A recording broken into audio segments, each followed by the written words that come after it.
प्रधानमंत्री भारतीय जन औषधि केंद्र संचालकों ने केंद्र सरकार के द्वारा न्यूनतम दूरी नीति समाप्त करने के निर्णय पर गहरा आक्रोश व्यक्त किया है। संचालकों का कहना है कि पहले लागू 1 से 1.5 किलोमीटर दूरी नीति से केंद्रों का संतुलित वितरण और टिकाऊपन सुनिश्चित था, लेकिन अब एक ही क्षेत्र में दर्जनों नए केंद्र खोले जा रहे हैं, जिससे पहले से स्थापित केंद्रों के कारोबार और आजीविका पर संकट गहराया जा रहा है। संचालकों के अनुसार नए केंद्र खुलने से पुराने केंद्रों के व्यवसाय में 40 से 60% तक गिरावट आ सकती है। स्थायी खर्च जैसे किराया, बिजली और स्टाफ का वेतन चुकाना मुश्किल हो जाएगा। वित्तीय संकट से जूझते केंद्र दवाइयों की निरंतर उपलब्धता और गुणवत्तापूर्ण सेवाएं नहीं दे पाएंगे। इसका सीधा असर गरीब और मध्यवर्गीय रोगियों पर पड़ेगा। इस चीज़ों को लेकर संचालकों के द्वारा प्रेस वार्ता किया गया है और मांग रखी गई है। अरविंद कुमार श्रीवास्तव प्रधानमंत्री जन औषधि केंद्र के संचालक हैं और हम लोग आज प्रधानमंत्री जन औषधि यूनियन के तहत आज आपके समक्ष हैं। अपनी एक मांग को लेकर, एक मांग है हमारी जो पीएमबीआई ने कल 10 तारीख को 10 सितंबर 2025 को एक सर्कुलर जारी किया, relaxation of minimum distance norms for establishment of Jan Aushadhi केंद्र अंडर प्रधानमंत्री भारतीय जन औषधि परियोजना। अभी तक हम लोगों के साथ 1 किलोमीटर की दूरी, इस समय ये 2 केंद्रों के बीच की दूरी 1 किलोमीटर अभी चल रही थी। उसके पहले 3 किलोमीटर की दूरी थी, फिर 1.5 किलोमीटर किया गया, फिर 1 किलोमीटर अभी चल रहा था। इस सर्कुलर से जो 10 तारीख को सर्कुलर जारी हुआ है वो मिलियन प्लस सिटीज़ के लिए जारी हुआ है, जिसमें बनारस का भी नाम है। मिलियन प्लस सिटीज़, उसमें करीब देश भर के 46 शहर हैं, जिसमें बनारस भी उससे प्रभावित होता है। ये किस तरह की समस्याएं आप लोगों की आ रही हैं? ये मिनिमम दूरी की जो 2 सेंटर के बीच की दूरी थी वो 1 किलोमीटर वर्तमान में थी, जिसे शहर के अंदर जो अभी डिमॉलिश कर दिया गया एक सर्कुलर के द्वारा कि उसकी दूरी 0 कर दी गई। मतलब अब हमारे शटर के ठीक बगल के शटर में भी दुकान खुल सकती है।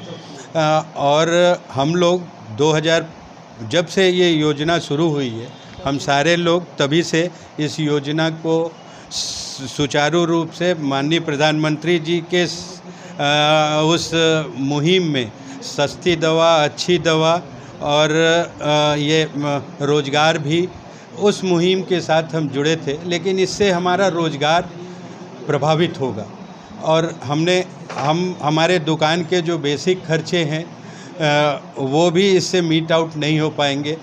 और जब ये दवाइयाँ, स्वाभाविक है हम पेशेंट को भी दवाइयाँ वो दिशा में उपलब्ध नहीं करा पाएंगे। जन औषधि केंद्र जितने भी संचालित हो रहे हैं, सबका एक सामूहिक, सबने मेल भी भेजा है।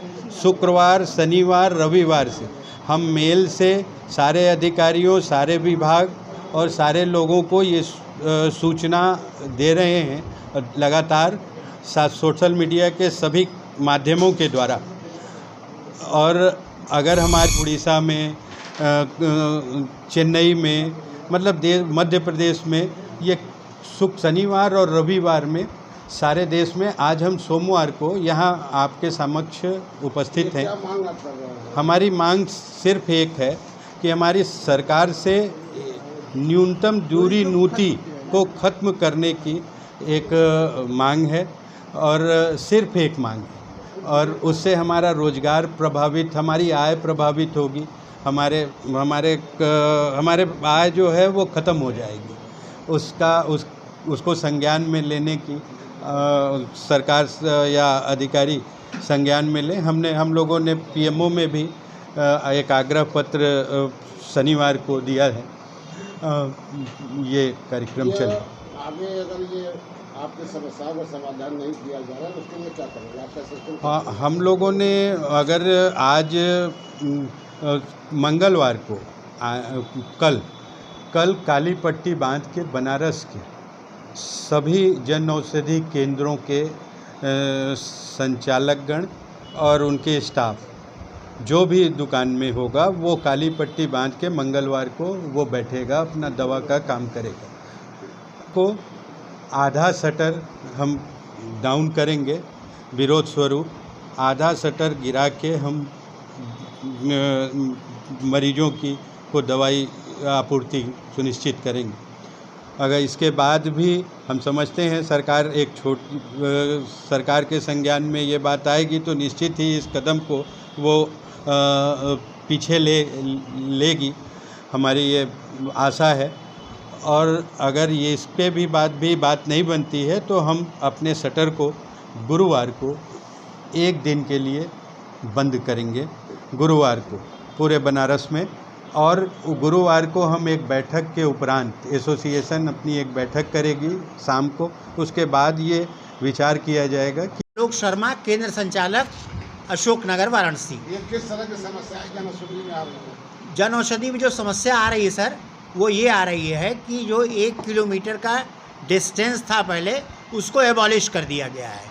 मेट्रो सिटीज़ में जिनकी पॉपुलेशन 10 लाख के ऊपर है, जिस शहर की, उस शहर में 10 लाख के ऊपर वाले जो भी शहर हैं वो 46 शहर को इन्होंने मार्क किया है। उन 46 शहरों में डिस्टेंस का उन्होंने ख़त्म कर दिया कि कहीं भी कोई भी दुकान खोल सकता है। तो उससे होगा क्या सर ना कि जो कस्टमर आपके हैं उसी में से डिवाइड होंगे।